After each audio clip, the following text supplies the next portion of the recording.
And back there, that's also more stuff? Yep, there's another building there. There's a building here. And when we come around the corner here, you'll see there's another building. Right.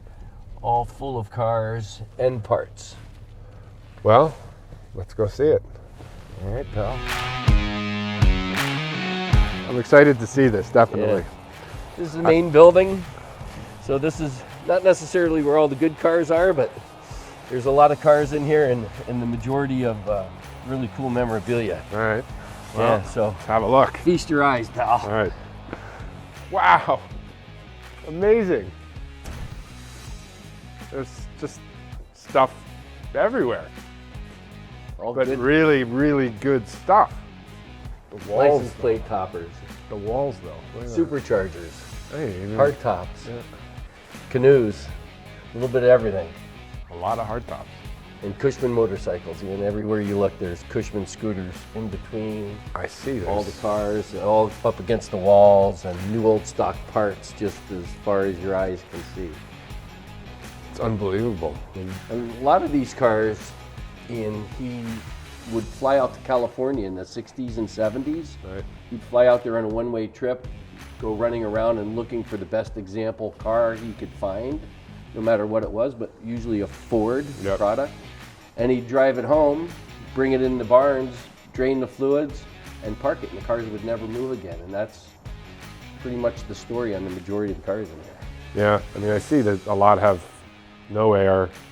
They're sitting, but they still, I mean, they're spectacular. The originality is just, you just don't see that.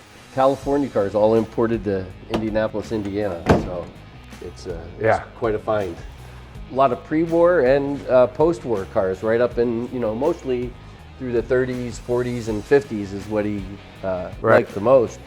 But all really good, solid, original examples that haven't seen the light of day in 50 years, some of them. And I would say most of them appear to have original paint. Quite a few of them do, yeah.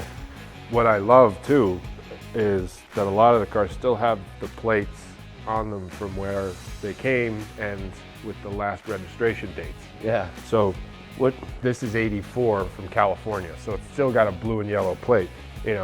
California, Hawaii. Yeah, I think there's a few cars in here that he got from Hawaii.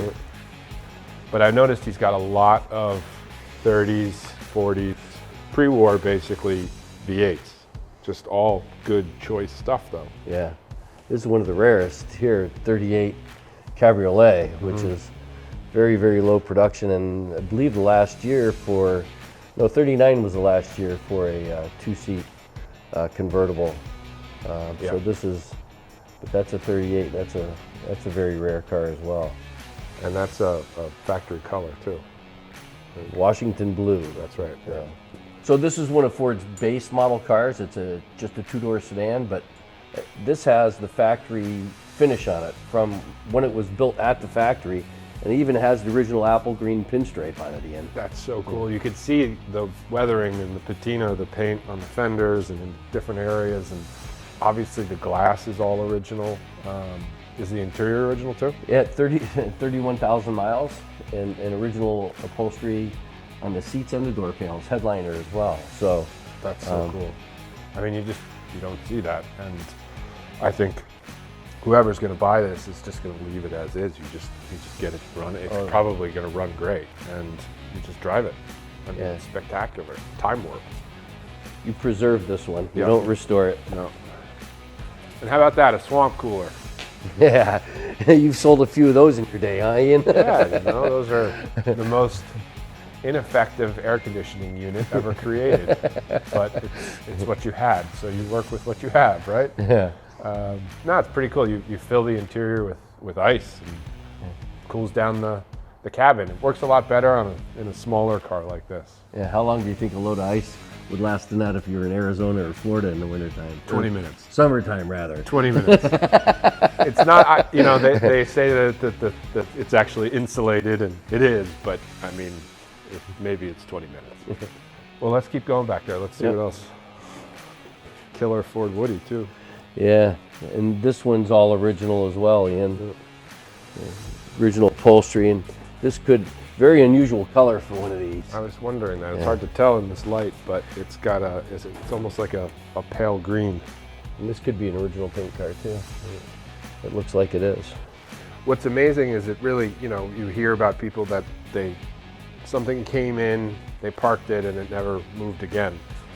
A lot of times that's just a sort of a euphemism or an expression that's overused, but in this particular case, like, these just didn't go anywhere. Yeah. They really didn't. They just got parked, and for the most part, I would say very well cared for. And it's like this barn is not a drop of water in here. It's dry. That's why they've stayed so nice, because they've been in a dry climate. Yeah. It shows. Yeah. Well, I think there's about, I don't know, half a dozen more buildings to go look at. Yep. This is one down, 5 to go. All right, let's go. Yep.